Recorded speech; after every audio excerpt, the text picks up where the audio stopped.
So may mga negatibong nagiging epekto ang pagdadali-dali natin na makamtan ang isang bagay na hinihingi natin sa Panginoon. Sometimes ang ginagawa natin ay mga bagay na akala natin ay magiging maayos, subalit ang nagiging kahinatnan nito ay kapahamakan. That's why the negative effect of rushing is it leads to sin, as what the Word of God says in Proverbs 19:2, also that the soul be without knowledge, it is not good. And he that hasteth with his feet sinneth. So ang sinasabi dito, kapag ikaw ay nagdadali-dali, ibig sabihin, maging sa mga pangako ng Diyos, hindi mo makuhang makapaghintay, sometimes sa pagdadali-dali mo, nagkakaroon ng problema. At kung minsan, yung pagdadali-dali natin na makamtan yung panalangin ng Panginoon Diyos o yung hinihingi natin sa Panginoon Diyos, yung ating ipinapanalangin sa Panginoon Diyos, we tend to make some drastic course of action that violates or that begin to contradict in the fulfillment of what the Word of God is saying.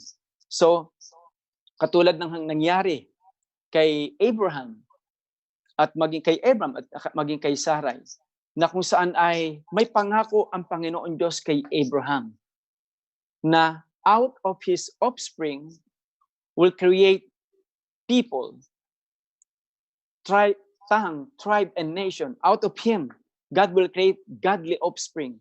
But the thing is that dumating na yung pagkakataon na matatanda na sila at maging si Sarah ay nagkaroon na ng hindi na siya dinadatnan. Subalit dumating ang pagkakataon na sa pagdadali-dali nila, sa pagkainip nila sa paghihintay ng pangako ng Panginoon Diyos, they made some mistake when it comes to hastening the fulfillment of God's promises. So, sundan natin yan, mga kapatid. So, let us proceed in the number 2. It says, in the negative effect of rushing is that there is a consequences. Ito yung sinasabi ko, mga kapatid. In Genesis chapter 16, verses 4 to 5, we will read, and he went into Hagar, and she conceived. This is about Abraham. And when she saw, this is Sarai, and when she saw that she had conceived, her mistress was despised in her eyes. And Sarai said unto Abram, my wrong be upon thee. I have given my maid into thy bosom, and when she saw that she had conceived, I was despised in her eyes. The Lord judged between me and thee.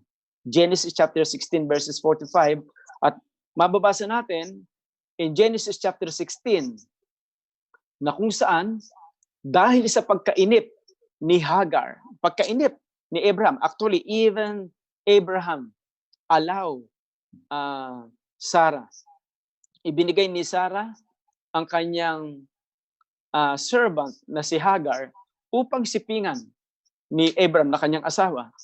Sa kasalukuyan, sino kaya sa atin ngayon na mga nanonood na ipahihintulot mo na ang iyong asawa ay sumiping sa ibang babae? Pero sa pagkakataong ito, it is Sarah herself who have allowed and who have given her servant Hagar to her husband Abram na sumiping. For what reason? Because the promises of God said that they will bear a son. Subalit sa pagkainip ni Hagar, sa pagkainip ni Abraham, kapwa sila sumang-ayon na ang nangyari ngayon, sa pagsiping ni Abraham, Hagar was conceived at dahil dito, laging Hagar despise even Sarai. Ibig sabihin, parang laging sa bawat araw, wala kang anak, samantalang ako, kita mo naman, may anak na ako. At ang anak kong ito ang siyang magsisilbing tagapagmana ng lahat ng ari-arian ni Abram. So, because of that, nagkaroon ng ganap na pagsisisi si Sarah sa kanyang nagawa na pagpapasiping sa kanyang asawa kay Hagar. Subalit wala na siyang magawa. Nangyari na ang isang pangyayari na hindi dapat nagkaroon ng kaganapan kung if they have just listened attentively and they wait upon the promises of God to be fulfilled according to its time and season. So anong sinasabi dito? There is a negative effect of rushing. Ibig sabihin, may mga consequences na nangyayari kapag tayo ay nagdadali-dali na sa pangako ng Panginoon Diyos, gusto natin itong maging mabilisan na magkaroon kaagad ng kaganapan. Kaya tayo bilang mga mananampalataya at baging sa lahat ng nanonood ngayon, kung mayroon tayong narinig na pangako ng Panginoon Diyos at tila baga napakatagal na paghintay, hindi pa nagkakaroon ng kaganapan. At sa pagkainip natin, parang ang gusto nating mangyari ay gumawa ng ibang mga solusyon para sa kaganapan ng pangako ng Panginoon Diyos. Mga kapatid, mag-isip-isip tayo. Because when God made a promises, as what He has spoken in Matthew chapter 24, verse 35, heaven and earth shall pass away, but not His word. In Jeremiah chapter 1, verse 10, the word of God says, I will hasten my word to perform it. Ibig sabihin, ang Panginoon Diyos, kapag Siya ay nangako, garantisado 100%, ito ay magkakaroon ng kaganapan. Maaaring maging matagal, maaaring maging mabilis, but it doesn't matter. God who has made a promise will surely fulfill what He has spoken because He is faithful in His word. And when He says something, when He made and released His promises, assuredly, it will come to pass. Sabihin mo sa katabi mo ngayon na nanonood, ang pangako ng Panginoon Diyos ay magkakaroon ng kaganapan. Ang kinakailangan lang ay maghintay. Sapagkat sa paghihintay, may itinuturo ang Panginoon Diyos. God is teaching us to learn the beauty of waiting upon the Lord. Because in waiting, there is a corresponding blessing that God will give to those who learn to wait upon the fulfillment of His promises. Amen? So number 1, there is a negative effect of rushing. So nagkakaroon tayo ng consequences sa maling desisyon na ating nagagawa. Bunga ng pagdadali-dali natin na magkaroon ng kaganapan ang pangako ng Panginoon Diyos. Number 2, to wait is of the Lord. Ang paghihintay ay kalooban ng Panginoon Diyos. There are 2 particular meaning in the word wait, and in the Greek word, in the New Testament, the meaning of wait is to bind with Him or to be present with Him. As in what is stated in John chapter 15, verse 7, if you abide in me and my words abide in you, ask whatever you will and it shall be done unto you. So kapag sinabi nating binding, so nakakita na tayo nung libro na ginagawa, which is merong binder, pinagsasama-sama, binabind itong libro. It is exactly the same meaning of binding.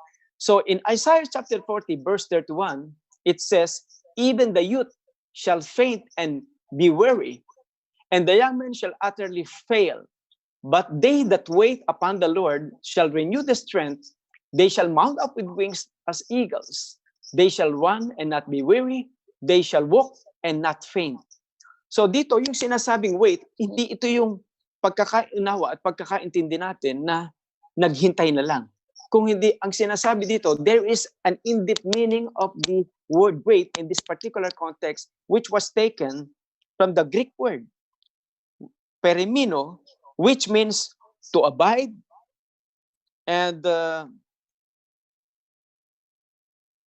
binding together and by being very close to God. So ang ibig sabihin nito, the word kava in the Old Testament times, in the Hebrew word, to bind together, gather together by being very close to God. So ang ibig sabihin, kapag sinabi nating they that wait upon the Lord, it only means that you are moving closer to God. Laging ninanais na lagi mong kasama ang Panginoon Diyos. You always spend time with the Lord.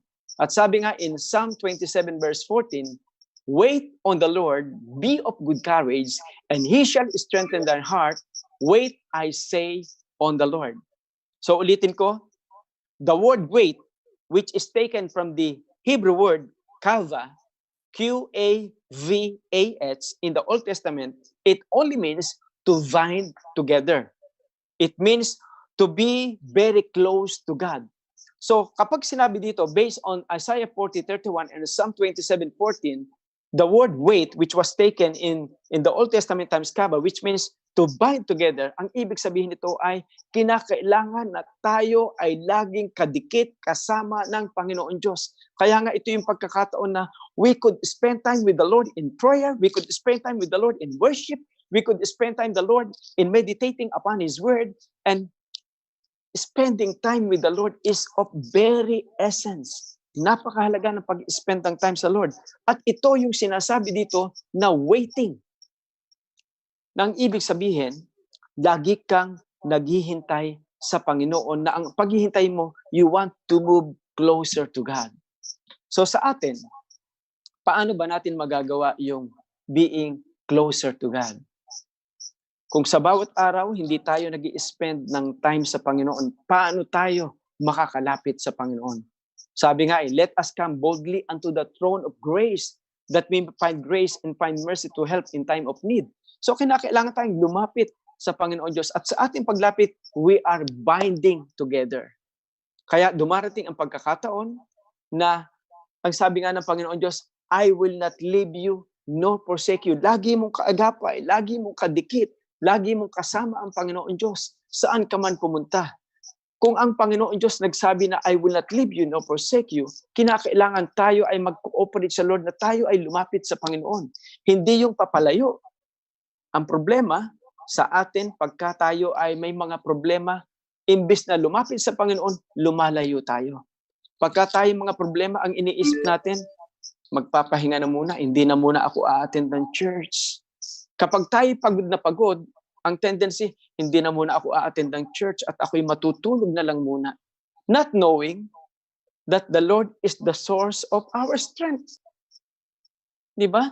Ang sabi ng Panginoon Diyos, it is not by might nor by power, but my spirit, says the Lord. Ang sabi ng Panginoon, is there anybody among you? Sino baga sa inyo ang nabibigat ang lupa at kayo ay aking papagpapahingahin? Diba? Ang problema, kapag tayo ay nakakaranas ng struggle, kapag tayo ay nakakaranas ng hirap, kapag tayo ay nakakaranas ng pagkapagod, ang tendency, lumayo tayo sa Panginoon Diyos at ipahinga ang ating physical na pangangatawan. But God is expecting us at time we are going through problems and trials, persecutions and problems. That's the time we are in need of the Lord. That's the time we really need to move closer to the Lord. Hindi yung paglayo. Para yung isang, if you have a friend and your friend is 50 feet away from you, kung ikaw ay magsasalita, definitely, he cannot hear you. But then, if you are just 1 foot away from your friend and you are talking on a normal voice, 100% your friend could easily hear whatever you are saying or whatever you are talking to him. So in the same way, ganito yung pagiging close sa Panginoon. Kapag tayo ay malapit sa Panginoon, mas madali mong maiintindihan at maririnig ang kanyang salita. Ang problema, kaya tayo hindi sanay sa salita ng Panginoon Diyos sa tinig niya because we don't move closer to God. Because if God is with us and He is talking and we are talking with God and we are listening to Him, walang dahilan upang hindi natin siya marinig at maintindihan kung tayo ay sanay sa boses ng Panginoon Diyos. Kaya mahalaga na mag-wait tayo sa Panginoon. Ikalawang aspeto, when we wait upon the Lord, it's worth the wait. May kapakinabangan ang paghihintay sa Panginoon. Hindi mababaliwala ang panahon na iyong isinagawa para hintayin ang kaganapan ng pangako ng Panginoon Diyos. In Luke chapter 24, verse 49, we will read, "And behold, I send the promise of my Father upon you, but tarry," ibig sabihin, wait, "but tarry ye in the city of Jerusalem until ye be endued with power from on high." Mga kapatid, the wait which is being spoken here, what is the meaning? It means, in the Greek word, in the New Testament, it means perimino. P-E-R-I-M-E-N-O, which means to abide, to wait, to tarry, to continue to be present, to last, to endure. Ibig sabihin naman, dito naman sa kalawang aspeto na ibig sabihin ng wait is yung manatili ka sa isang lugar habang hinihintay ang kaganapan ng pangako ng Panginoon Diyos. Di ba tayo, kapag tayo ay namamasyal sa isang grocery o supermarket at meron tayong maliliit pang mga anak, may mga pagkakataon na sasabihin mo sa anak mo na, anak, dito ka lang muna, huwag kang aalis at babalikan kita. Di ba? Pag minsan iniiwanan mo yung anak sa isang kaibigan o iniiwanan mo sa isang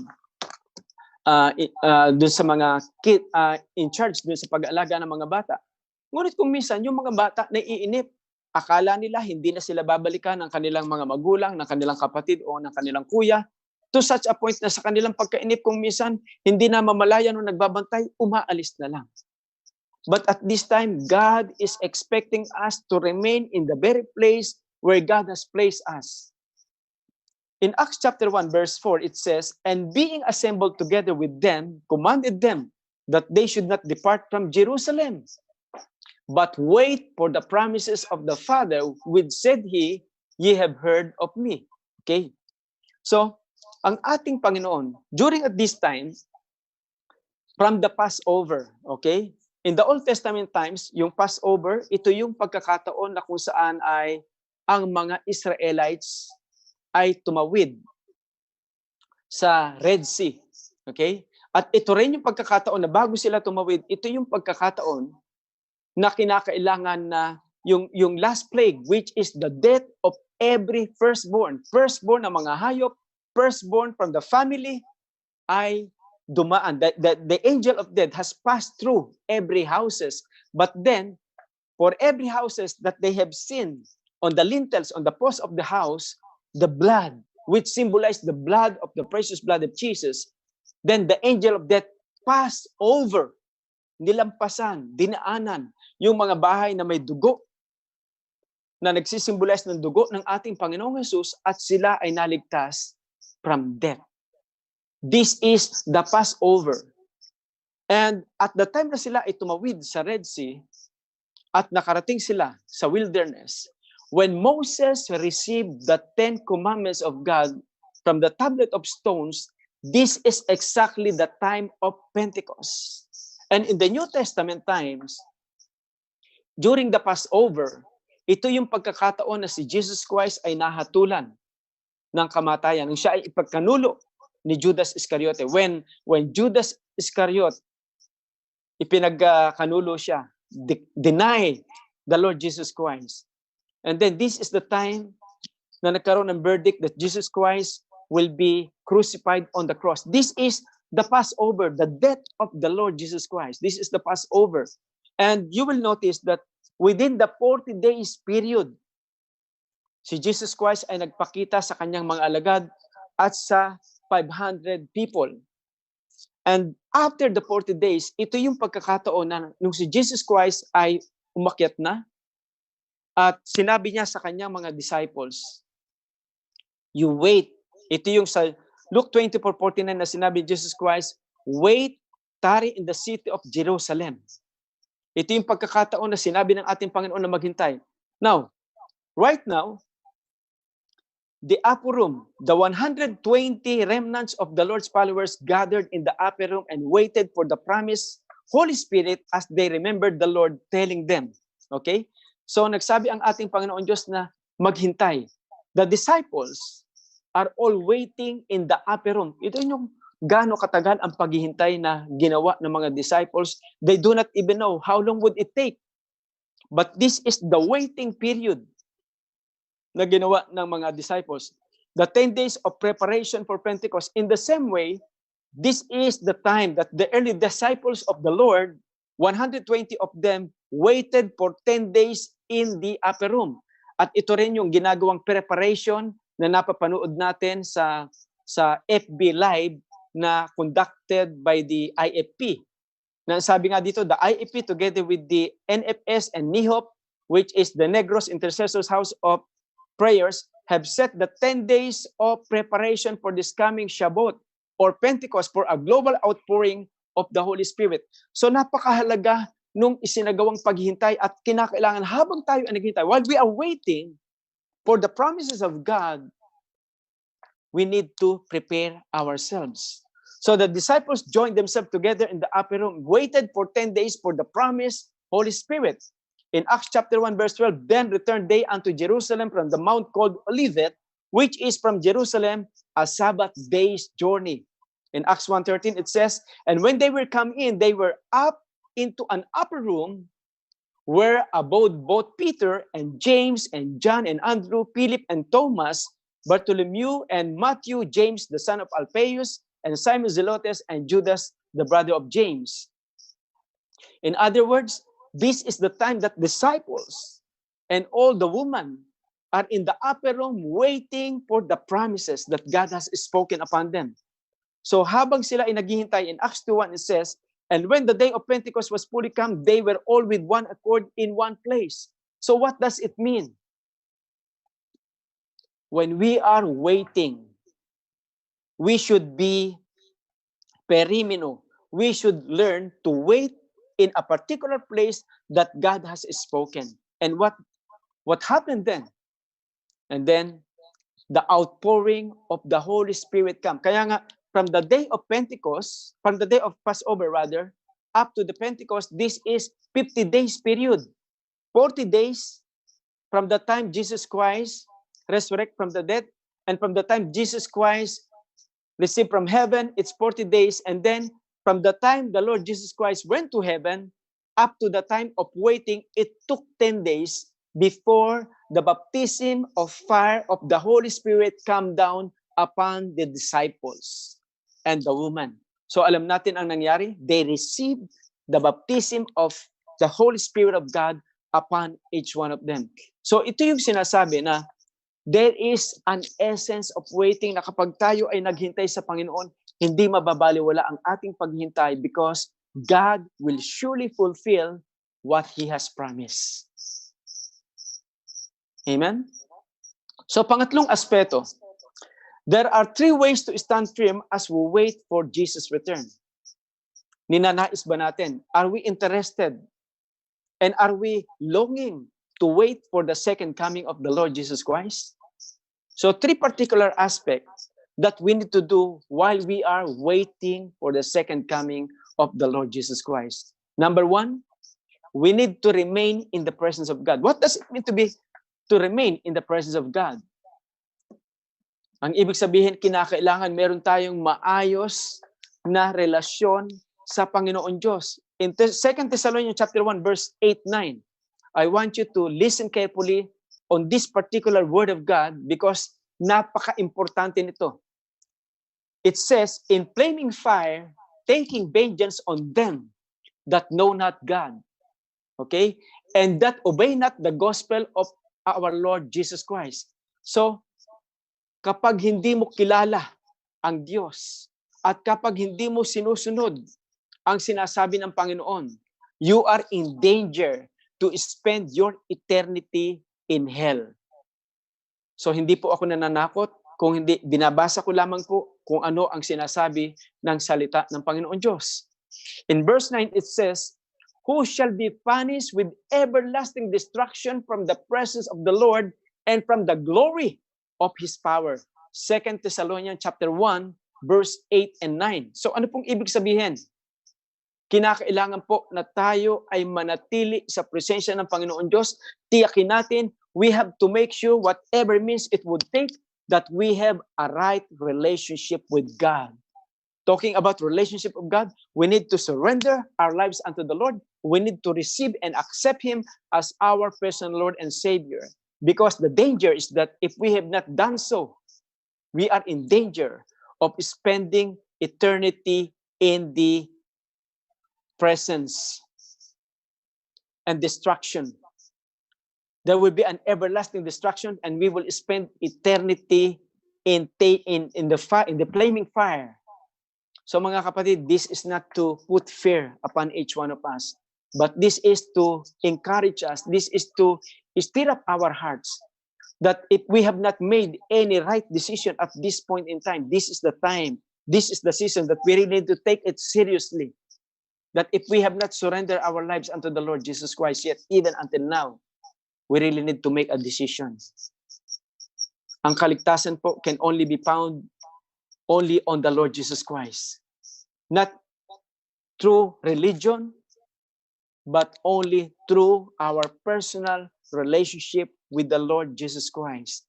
Hindi po relihiyon, hindi ang mabubuting gawa, hindi ang anumang samahan, hindi ang pagpapakatino, pagpapakamabuti, ang magsisilbing daan sa ikaliligtas ng bawat isa sa atin, kung hindi sa pamamagitan lamang ng pananampalataya sa ating Panginoong Jesus. That's why the Word of God says in John chapter 14, verse 6, Jesus is the only way, the truth, and the life, and no one can come to the Father except through Him. Acts chapter 4, verse 12, only Jesus has been given as the only name by which men shall be saved. Only the name of Jesus. Ngayon, kinakailangan po maging maingat tayo. Hindi lahat ng tumatawag ng Panginoon ay maliligtas, kundi yung lamang gumagawa ng kalooban ng Panginoon Diyos. So napakahalaga, mga kapatid, it is very important to remain in the presence or to have a walk and a relationship with the Lord so that there will be an assurance of salvation and we will not spend our eternity in hell. Sabihin mo sa katabi mo, tell your neighbor sitting beside you, I want to remain in the presence of the Lord. Sabi nga I would rather be a doorkeeper in the house of the Lord than to be in the house of the wicked. Amen? So ikalawang aspeto, among the three ways to stand firm as we wait for Jesus' return or for the second coming of the Lord, get to work. Ano pong ibig sabihin? While we are waiting for the second coming of the Lord, we need to make ourselves busy in doing the things that pertains to the kingdom. When we are ministering to our respective family, when we are ministering to those people around us, and we are doing exactly the will of God, this is what it means to get to work. We need to do exactly the sharing the gospel, sharing the word of God, encouraging one another, and extending our hand to those people who are in need. Sabi nga in 2 Thessalonians chapter 3 verse 6, it says, now we command you, brethren, in the name of our Lord Jesus Christ, that you withdraw yourself from every brother that walketh disorderly, which means idleness, and not after the tradition which he received of us. Ano pong ibig sabihin? We need to continuously working and doing what God is telling us to do, to be in the center of God's will, to be in the center of God's calling. If we have been called by the Lord, within the fivefold ministry gifts, we are called to be apostles, we are called to be prophets, we are called to be evangelists, we are called to be pastors, we are called to be teachers, then by all means, we need to function and be busy in fulfilling what we are supposed to do in accordance with the fivefold ministry gifts. Or if we have been called as part of the leadership of the church, we were not called by the Lord, not just to be saved and afterwards without doing anything. God is calling us to do our calling. And I believe each one of us received a specific calling from the Lord. You have been called by the Lord to be a witness for His name. Amen? At pangatlo po, ang sabi, do good. 2 Thessalonians chapter 3 verse 13 says, but ye brethren, be not weary in well-doing. Hindi tayo dapat manghinawa, hindi tayo dapat magsawa sa paggawa ng kabutihan. In Galatians chapter 6 verse 10, it says, as we have therefore opportunity, let us do good unto all men, especially unto them who are of the household of faith. And I believe God is giving us an opportunity to do good. Ano pong ibig sabihin, mga kapatid? Ano ba yung mga mabubuting gawa na sinasabi ng Panginoon Diyos? During this particular lockdown, hindi lamang tayo nananalangin. Kung hindi, if God has provided a means for us in order to extend our help to those people who are in need, by all means, we need to do so. Dahil sabi nga ng Panginoon Diyos, tinawag niya tayo. Hindi lamang upang makamtan ang kaligtasan, kundi tinawag tayo ng Panginoon Diyos upang sa gayon magsilbing extension ng mighty hand ng Panginoon Diyos to feel the love of the Lord even to those people around us. When we are stretching forth the hands of the Lord to those people around us, through us, we are causing the love of Jesus, the love of God to flow through us, and we allow the love of Jesus to be extended to those people. So kapag tayo ay nagpipray sa ibang mga tao, kapag tayo ay nagpapaabot ng tulong, nagagawa nating ipaabot, ipadama ang pagmamahal ng Panginoon Diyos sa mga taong ito. Sabi nga how would they know and how would they hear the Word of God or the Gospel of the Lord Jesus Christ if we will not share it to them? Matagal na tayong nakakilala sa Panginoon, alam natin ang kaligtasan. Subalit, sinasarili lang ba natin ito? This is the time that we really need to share the love of Jesus. Mga kapatid, napakahalaga. Pahalagahan natin na sa paghihintay sa Panginoon Diyos, mayroong itinuturo ang Panginoon Diyos. God is developing our character. God is allowing us to wait so that we will see the beauty of waiting. Maging sa ngayon, are we having that joy in our heart as we wait for the second coming of the Lord? And while we are waiting for the second coming of the Lord, what are we doing right now? We need to do the will of the Lord. We need to be in the center of God's will. Amen? So mga kapatid, as we summarize, there is an essence of waiting upon the Lord. But the thing is that there is a negative effect of rushing in fulfilling the promises of God. So may negatibong epekto, may masamang epekto kapag inunahan natin, nagdali-dali tayo na makamtan ang pangako ng Panginoon Diyos. First, it leads to sin. And of course, it leads to sin. There is a corresponding consequences. Huwag na nating hayaan to learn the hard way. If God is teaching us to learn the value of waiting, then by all means, let us learn to wait. Ikalawa, to wait is of the Lord. Napakaraming scriptures in the Bible that God is telling, wait, wait, wait, wait. Because when we learn the value of waiting, sabi nga makikita natin yung kagandahan nito. To wait means maging binding tayo. We need to move closer to the Lord, and at the same time, we need to be in the place where God has placed us while we are waiting. Ibig sabihin, kung ikaw ay tinawag ng Panginoon Diyos sa kasalukuyan, nakalagayan mo sa ngayon, maghintay ka sa mga bagong bagay na gagawin ng Panginoon Diyos sa buhay mo. At sa paghintay sa Panginoon upang tayo ay manatili, we need to wait for Jesus' return by remaining in the presence of God. Ibig sabihin, we really need to cultivate our walk, our personal relationship with the Lord.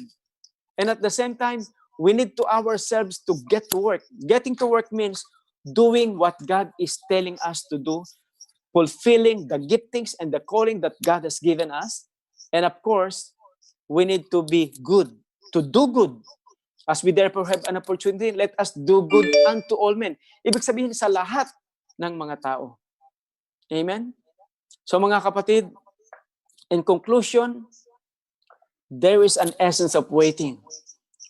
Let us not rush, magdali-dali, but let us learn the value of waiting, because as we wait upon the Lord, assuredly, they that wait upon the Lord shall renew their strength.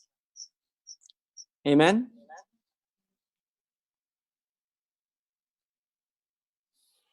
Kaya napakahalaga, mga kapatid, na tayo ay naghihintay sa kaganapan ng pangako ng Panginoon Diyos.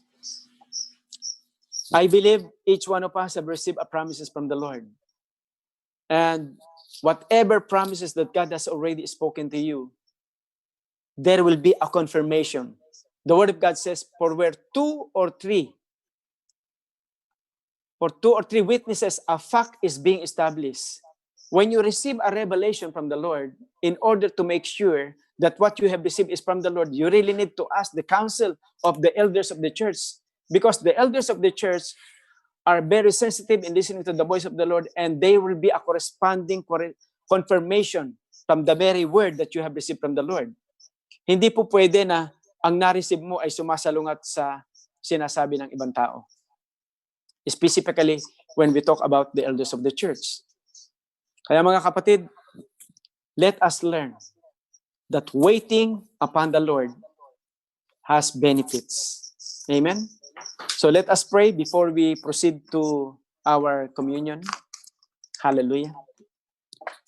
Father God, even right now, in the power of the mighty name of the Lord Jesus Christ, we thank you, Lord, for this opportunity, O God, that you have once again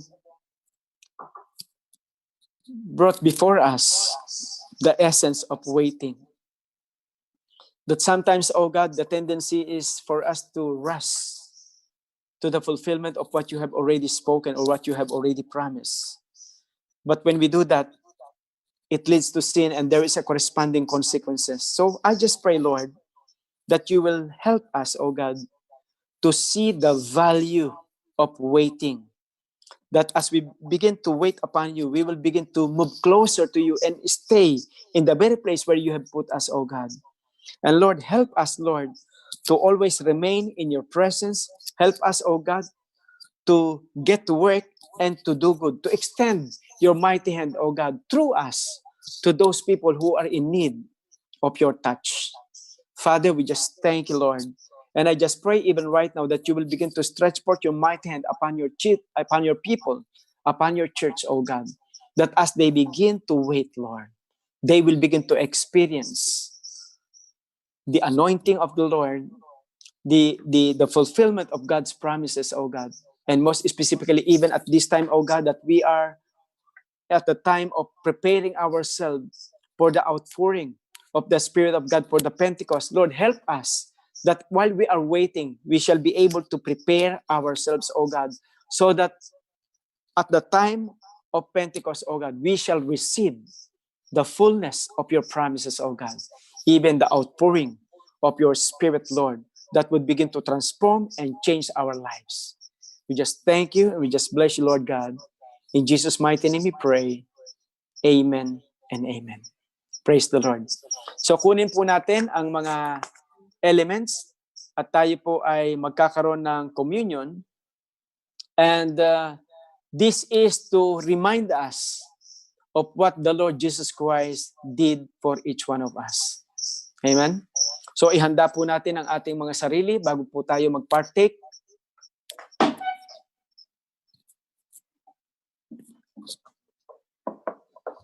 Amen? So, hallelujah. Tayo po'y manalangin. Father God, we thank you, Lord, that even right now, Lord, we decree and we declare that as we partake on this communion, this breaking of the bread, which symbolize your body as well as your blood, we pray even right now, oh God, that we plead the power of the precious blood of Jesus, that those who are suffering from sickness and disease, specifically those who are infected with COVID-19 virus, we decree and we declare that you will cause the healing touch, the healing power of the Lord Jesus Christ to flow upon their bodies, oh God, that they will experience the wholeness, the restoration, and the healing touch of the Lord Jesus Christ upon their bodies. And even at this time, oh God, we even pray, Lord, that you will release a new level of your anointing and even the answer to all prayers that we have already uttered unto you. Lord, continue to minister to each one of us, oh God, and prepare our hearts right now as we partake even today, oh God, in Jesus' name, amen. So itaas po natin ang tinapay. For I have received of the Lord that which also I delivered unto you, that the Lord Jesus, the same night he was betrayed, took bread, and when he had given thanks, he broke it and said, take, eat, this is my body which is broken for you. This do in remembrance of me. Let us partake.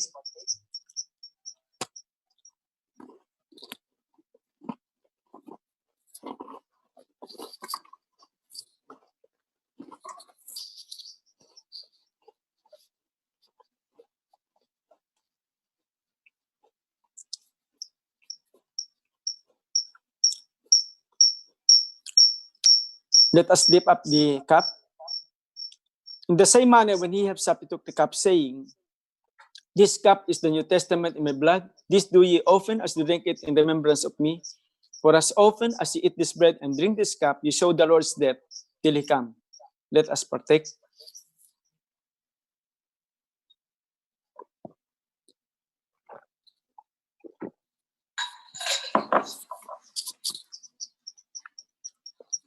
Amen. Praise God. Hallelujah. Let us pray.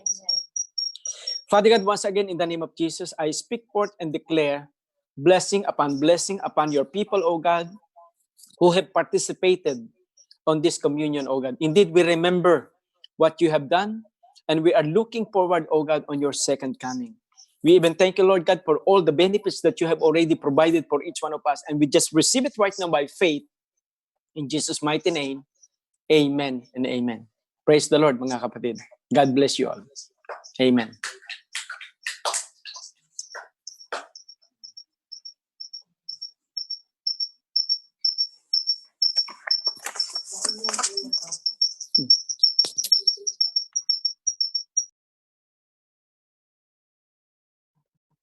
What time is it?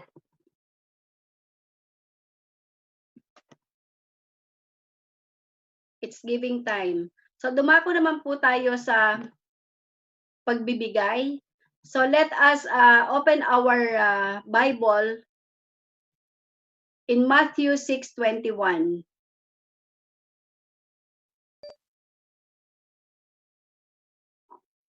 For where your treasure is, there your heart will be also.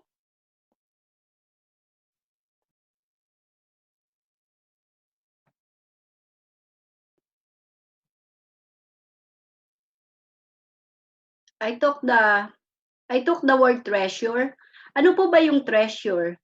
Treasure is valuable items, expensive items. Example, bahay, sasakyan, gold, anything that has a value. Let assess our heart. Ano po ba yung binavalue natin sa oras na to? Ano po ba yung sa palagay natin is doon nananahan yung puso natin? So it says, for where your treasure is, there your heart will be also.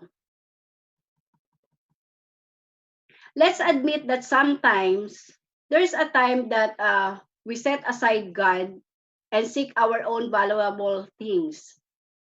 Don't we know that God is source of everything? Can we give without loving? We can give without loving, but for sure, we cannot love without giving. We love our children, family, but how about God? When we worship, we will say, we love God, we love the Lord. But what is inside our heart when giving time? Do we search our heart? Sa oras na to, mga kapatid, let's search our heart and assess it. Do we follow our spirit or flesh? We sometimes feel the spirit is willing, but our flesh is hesitant. Remember, the tithes and offering is the way to assess our heart. Ito yung pagkakataon po na nagdidikta yung puso natin na wag. Para saan? Bakit? Bakit kailangan magbigay? From Old Testament to New Testament, we are trying to justify that in New Testament is not there anymore, which is katulad lang po yan ng noong old generation. Tinuturuan tayong gumalang, magmano, magpo, mag-opo ng ating mga ninuno. Ngayon ba, ganun pa rin ba ang nangyayari? Hindi po ba ilan na lang? It's a new generation. So sa old generation and new generation may pagkakaiba, pero wala pong nawala, kundi depende po 'yon sa sumusunod. Our heart is important to God, and God is always looking to our heart. Whatever we're going to give, God doesn't need it. God doesn't need the money, anything from our side, but God is testing our heart.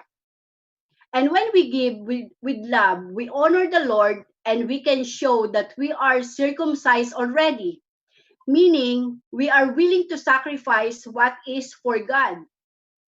Hindi po tayo nakikipagpatintero na ito ang spirit na gusto nating magbigay, pero yung flesh natin, dahil may freedom tayo na wag magbigay, iyon ang susundin natin. Remember, our treasure is in heaven. When we give our tithes and offering to the provider. Ibinabalik lang po yan. Hindi po tayo parang nasa isang pipe na kumukuha lang ng blessings, favor, mercy, pero hindi natin ibabalik. Pagka po kuha lang tayo ng kuha at naubos yun, wala na pong dadaloy. Paano naman po yung sa susunod?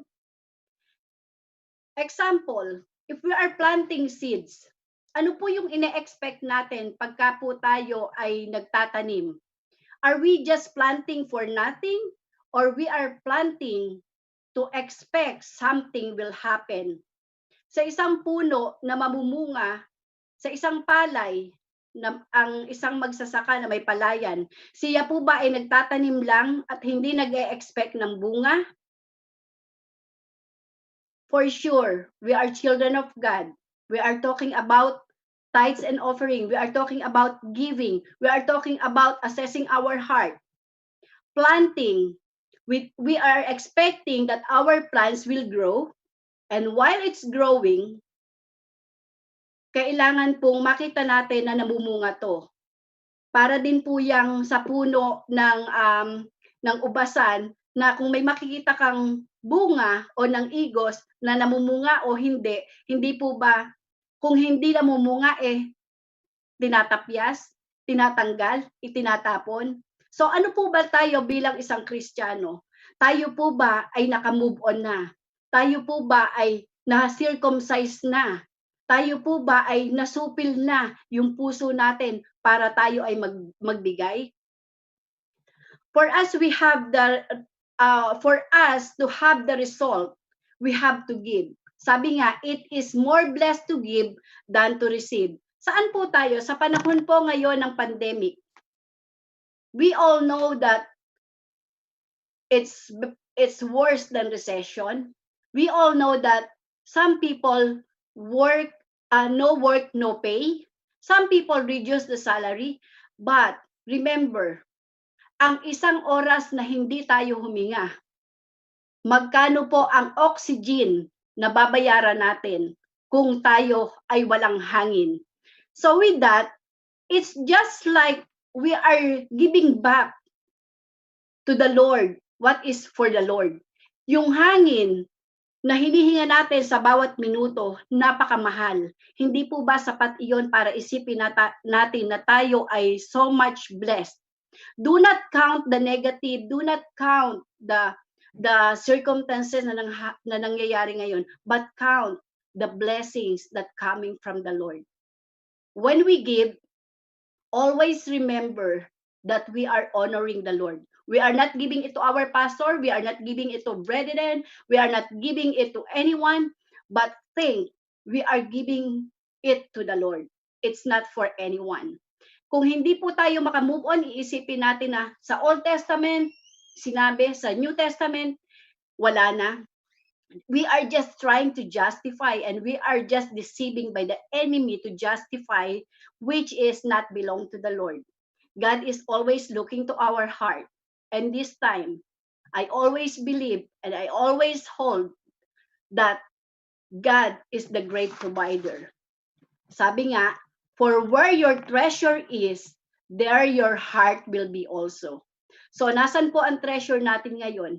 Hindi po bang mas magandang i-invest natin ang treasure natin in heaven, that God will reward us, than to invest in anything? For sure, not everybody has the money, not everybody can afford, but we will not die now if we will not give, right? So let's glorify the Lord this afternoon. Let's ready our envelope. Definitely, meron na po tayong naipon sa envelope na weekly hawak natin. Ito po yung envelope na tithes and offering natin. To God be the glory. Let's pray for our tithes and offering. Itaas po natin ang ating mga envelope. Lord, we thank you for this afternoon, oh God. Lord, we thank you for the blessing. We thank you for all the blessings that you have given us. Lord, we are not living by fear, but we are living by faith. And this time, oh Lord, we are honoring you. We are following you, oh God. And we are so much blessed to give. And we don't want just to receive, but we want to give you the glory, the honor. And we pray right now, oh God, sa lahat ng mga anak mo na na-reduce ang salary, na no work, no pay, oh Lord. Lord, we pray that you will restore everything, that our faith will not be tested, that our mind will not deceived by the enemy. We bless you, Father, and we believe, oh Lord, that this is just a test of faith. And we glorify your name, oh God. Right now, oh God, we release the blessing for each and every one. And even we remember those people who's looking for a job, oh God, Lord, you will bless them in your way, not not our way, but your will be done. We thank you, Father. We glorify you. We thank you for your word. In Jesus' name we pray. Amen. Amen. Talagang napakabuti po ni Lord. So for our CNN, for May 29, CLSF Church Service, as I call your name, kindly thumbs up lang po. For our moderator, Ate Kim. For our call to worship, Kuya Michael. For opening prayer, Kuya Michael. For praise and worship, Ate Michelle. For the word of God, Pastor Amir. For the breaking of the bread, Pastor Amir. IT facilitator, Pastor Edgar. For our Amen. LO, Kuya Alfie. Para po sa CNN, Ate Edelita. Para po sa Victory Song, Kuya Michael. To God be all the glory. Praise the Lord. What a wonderful day. Amen. To being with you all, my brothers and my sister. So indeed, patience is being developed while we are waiting. Amen. And everything that the Lord is preparing for us is worth the wait. Amen. So wag po tayong diyan ka lang, stay ka lang diyan. Just wait. Wag kang aalis, baka mamaya ibuhos na ni Lord yung blessing, umalis ka pa. Masasayang. So stay lang. Wag kang lilipat. Dito ka lang. Amen. Praise the Lord. So for our closing prayer, for ni Pastor Ramir, and susundan po tayo ng victory song ni Ate Verna.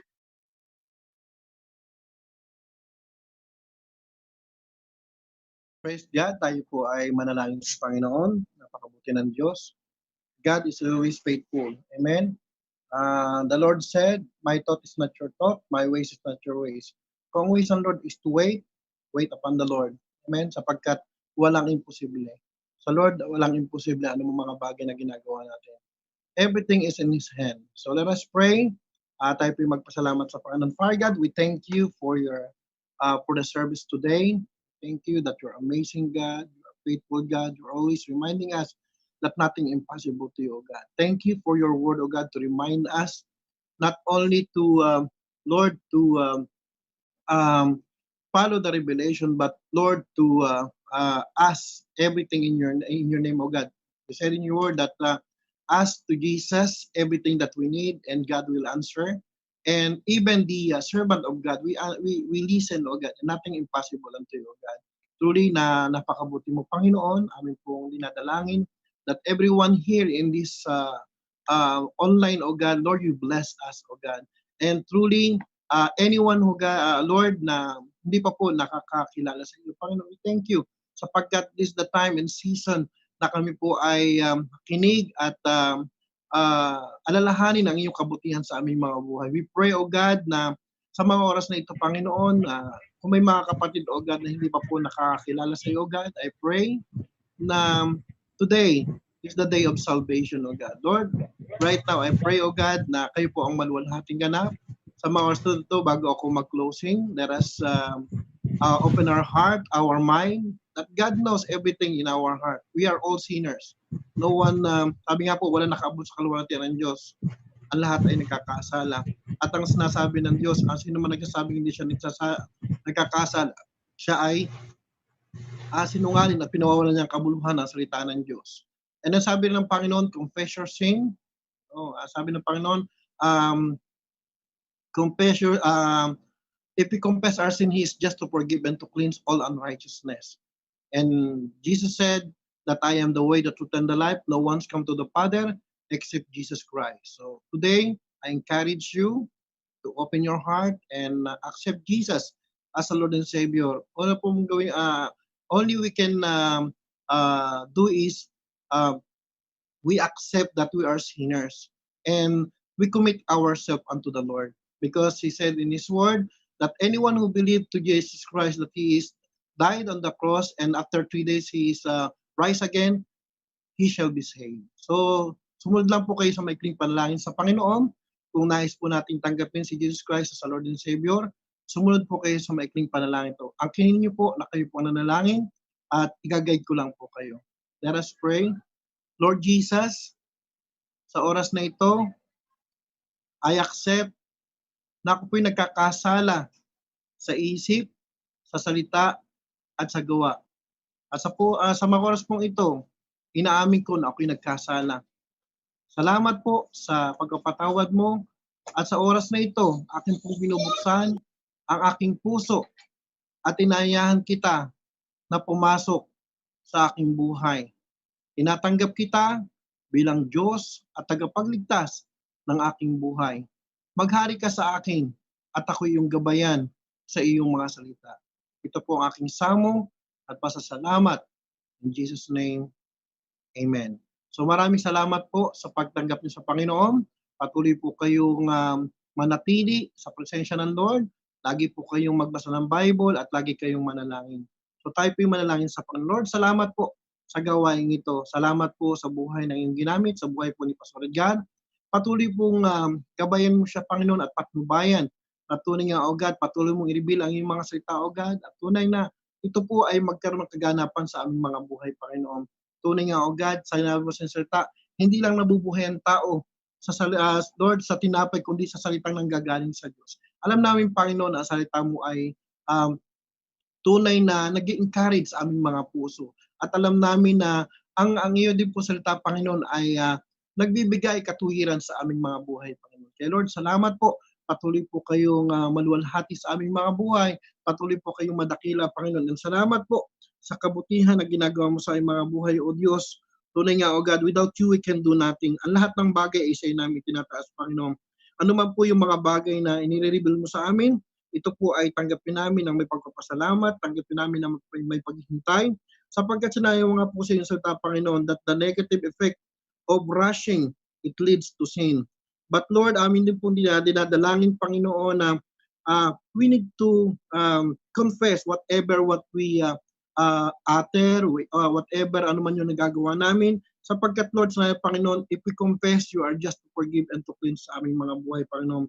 Na ano man yung consequences, O God, tunay nga, O God, na lahat ng bagay, Panginoon, ay iyong nanababatid, Panginoon. Sapagkat sinabi po, walang sino man nakakapatid ng puso at isipan ng tao ko ang Diyos na aming pananampalatayaan, Panginoon. Patid mo ang aming mga puso, patuloy mo kaming gabayan at patubayan, na kami po'y totoong maghintay sa iyo, Panginoon. Binding together with God. Kung kayo patuloy, pas na Panginoon, sino mang nananatili sa iyo, Panginoon, na hindi mapapahamak, Panginoon. Kundi Lord, iyo pong gagabayan, papatnubayan, Panginoon. Kaya nga po, it's worth to wait upon you, Panginoon. Sapagkat, Lord, sa mga bagay na ginagawa mo, we believe na lahat kami nire-revealan mo, Panginoon. Sapagkat kami mga anak, kami po ay, we are the sons and daughters of the living God. So salamat po. Patuloy nyo nga po kaming panalangin, Panginoong Jesus, sa mga bagay na aming desisyon, it is our personal o para sa aming lahat. Salamat po. Tunay nga, O God, ay kay patuloy na nangungusap sa aming Panginoon. And sa lahat ng bagay, Panginoon, tunay nga, O God, kami po ay manatili sa iyo. You said, Panginoon, stand firm. Kung ano mga bagay na aming haharapin, Panginoon, sapagkat, Lord, ang pangako mo, hindi mo kayo pababayaan, ano yung Panginoon. Bagkos kami yung pagpapalain at pasasaganain, Panginoon. Sapagkat sinabi, Panginoon, if we remain in the presence of God, we get to work, do good sa lahat ng bagay, Panginoon. Kaya salamat po. Patuloy po kayong maluwalhati sa aming mga buhay.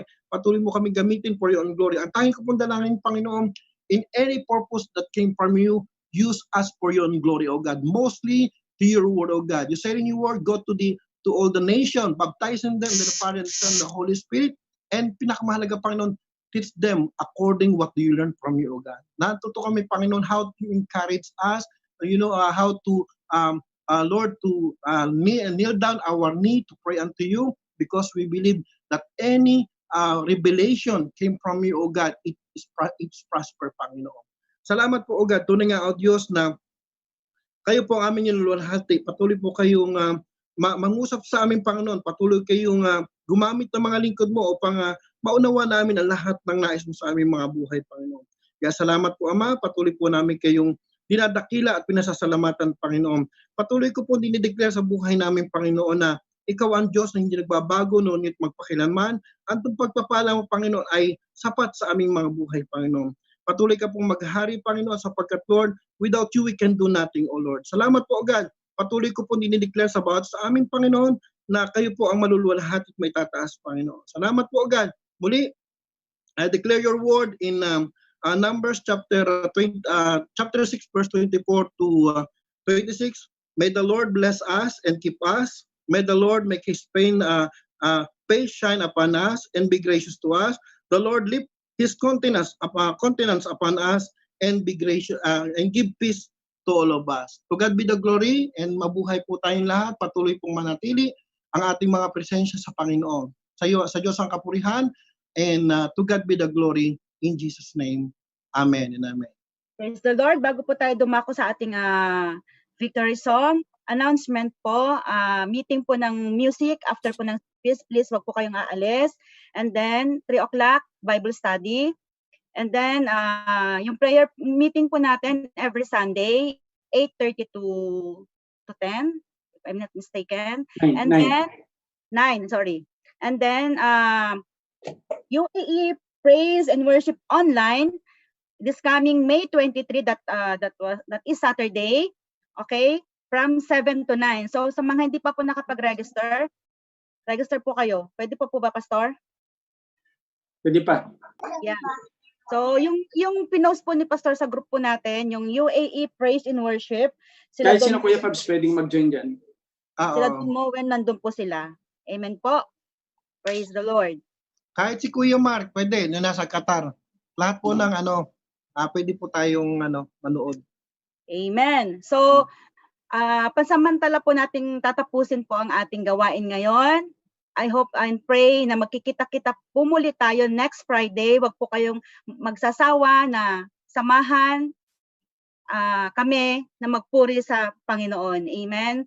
Na nandun lagi yung pagpapala ng Panginoon. And as the Bible says, may the grace of the Lord Jesus Christ and the love of God and the fellowship of the Holy Spirit be with you always. Amen. Praise the Lord. Happy weekend. Amen. So, sandali lang po bago natin ibigay yung victory song. So, okay lang ba magbigay tayo ng 5 minutes? Magkakaroon tayo ng breakout. So, mag-grupo-grupo tayo ng tiga-4. So, ang mangyayari ngayon, i-set namin yung breakout. Ang ibig sabihin, pipindutin nyo lang yung inyong gallery. Ngayon, kung sino yung kapartner nyo, at least magkamustahan man lang kayo, makapag-pray kayo kahit papaano. At least magkaroon tayo ng encounter bagamat malayo. So ang example niyan, halimbawa, 4 kayo. Halimbawa, si Kuya Pabs, si Kuya Mar, si Ivy, si Kuya Roy, ang magkakasama sa isang grupo. So, bagamat kayo ay grupo-grupo, ang gagawin nyo ay hindi kayo magkakarinigan. Ibig sabihin, hindi maririnig ng bawat ibang grupo kung ano man ang inyong pag-uusapan. So, para sa gayon, mabigyan lang ng pagkakataon na magkakamustahan kayo at saka makapag-pray. Okay? So, the one on the left ear. No, you are left dito nito. Umalis na si brother. Hello, kuya. Yan, naririnig ka na namin. Yan. You just talk, David. Kamusta natin sila, Kuya Chris. So, nung simula nung kuya, yung audio, yung praise and worship, natugtog ka din doon? O -1 lang yun?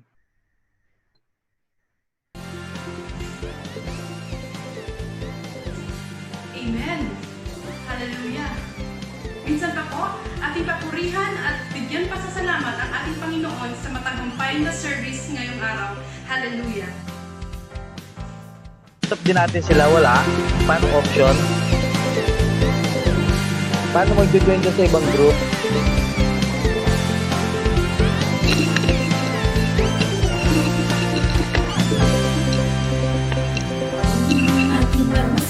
Ha? Sila wala? Paano option? Hello? Paano tayo mag-join sa ibang group? Ganito yung pag-breakout, di ba kayo wala? First time ko to eh.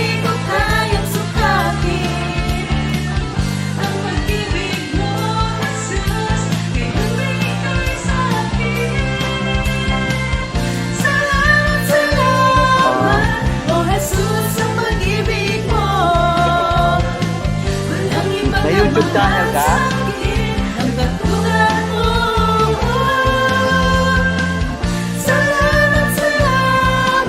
Ano yung usap natin kanina?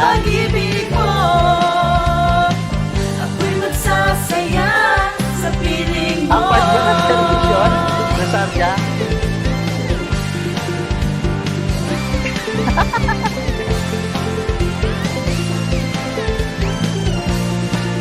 Mga panood nila. Oo. Kasi may trabaho din sila.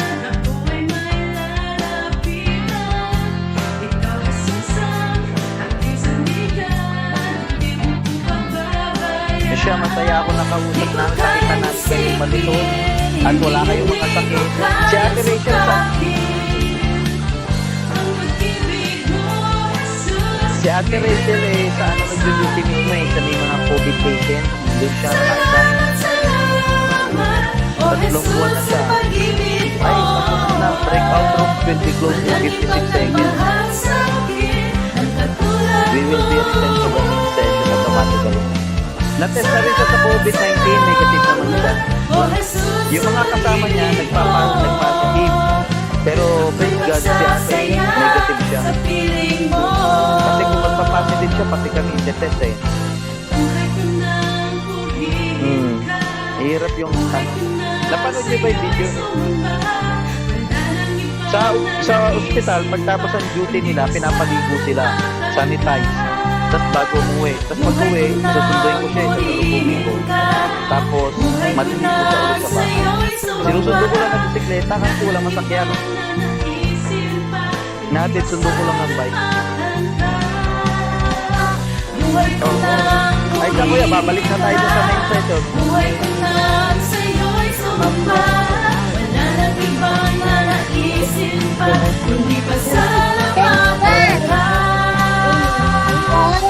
Ano, kumusta? Kumusta? Dami na. Yes po. Lalaki na. Pastor,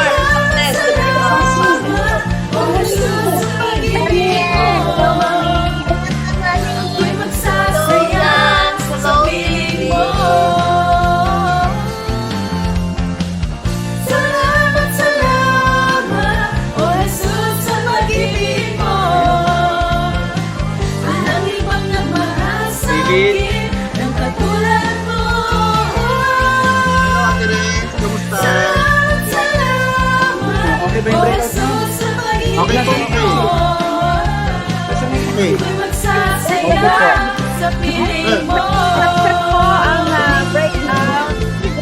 Okay yung breakout?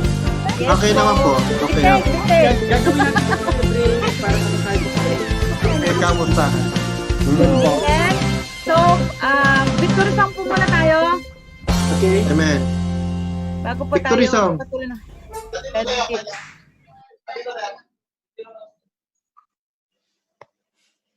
Amen! So, alam ko po na masaya ang bawat isa. So, pasalamatan po natin muli at ating papurihan ang ating Panginoon na buhay. Sabi nga niya na let us be patient to wait upon the Lord while serving Him because waiting for God is not a wasted time. So, amen.